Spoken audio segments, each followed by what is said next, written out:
Is your writing clear, or is passive voice making it harder to read? Who do you ask when writing gets tough? Ask the editor, we know our stuff.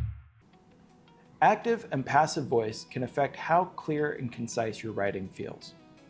In APA style, the goal is not to eliminate passive voice, but to avoid unnecessary wordiness.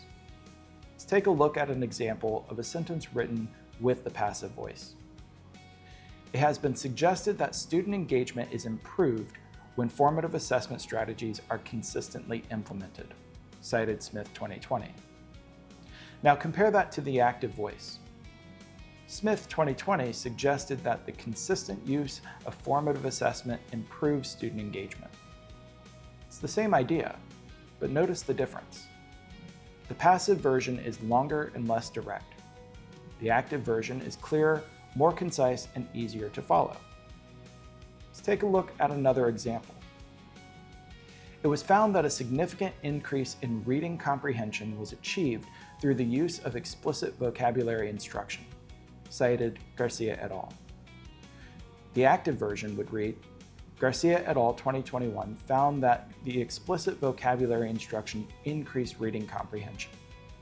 Again, the active version removes unnecessary wording and clearly identifies the source of the claim. Now, passive voice is not always wrong. It can be useful when the focus should be on the action or the result. For example, participants were randomly assigned to groups.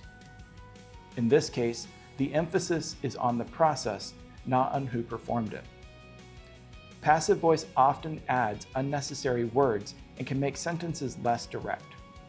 Active voice helps you communicate those ideas more clearly and concisely, especially when presenting research.